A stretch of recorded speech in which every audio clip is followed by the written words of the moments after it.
Bonjour à toutes et à tous, dans cette vidéo, calculer toutes ces expressions. Alors attention, on a un peu de tout, des expressions avec des multiplications, des divisions, des expressions un petit peu particulières, des quotients, et il faut tout calculer. Alors déjà, avant de commencer, si vous avez ça le jour d'un contrôle, eh bien vous pouvez essayer de le faire, mais avant de commencer, identifiez ce qui est le plus simple pour vous. Alors, ce qui est le plus simple, la plupart du temps, c'est des expressions où il n'y a pas de parenthèse. Donc ici, on n'a pas de parenthèse.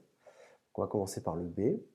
Mais le B me paraît un petit peu compliqué. Alors, je vois que des 3, des multiplications, des divisions. Peut-être que c'est un peu compliqué. Alors, quel est le plus simple de tous? Eh bien, c'est le E.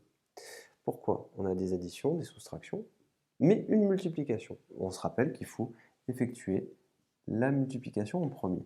Et là, on refait le calcul. On va écrire 2, plus 3, moins 1, plus 2, plus 10. Et là, on se retrouve avec une succession d'additions et de soustractions.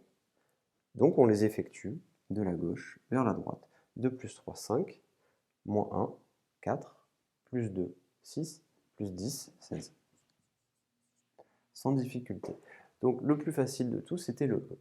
Le B, maintenant, quand on doit le calculer, on s'aperçoit qu'on a affaire à quoi? On a des additions, des multiplications, encore des additions et des divisions. La règle des priorités opératoires nous dit qu'on doit effectuer en priorité les multiplications et les divisions. 3 fois 3, ça fait 9. 3 divisé par 3, ça fait 1. Et on va donc devoir calculer 3 plus 9 plus 1. 9 plus 1, 10 plus 3, 13. Et on a terminé. Une fois que ceci est fait, on va observer les autres expressions qu'on a et on va essayer de se demander quelle est la plus simple à effectuer. Alors ici, on a 50 divisé par 10 divisé par 2. Ça semble difficile. Alors ce que je vais faire, c'est que je vais l'écrire en ligne, comme on l'a déjà fait. Ici, on effectue le quotient de 50 par cette quantité-là. Donc on va écrire qu'on effectue le quotient de 50 divisé par 10 divisé par 2. Alors, ici on a une succession de divisions, on les effectue donc de la gauche vers la droite. 50 divisé par 10, ça fait 5, divisé par 2. 50 divisé par 10, 5, divisé par 2. 5 divisé par 2, ça fait donc 2,5. Maintenant j'effectue le C, ou le D. Quel est le plus simple? Alors, on a une succession de soustraction, de multiplication, mais on a des calculs avec parenthèses. Donc on effectue d'abord les calculs avec parenthèses. 10 moins 2, ça fait 8.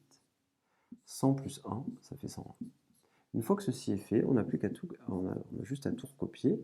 On obtient 100 moins 2 fois 8 plus 2.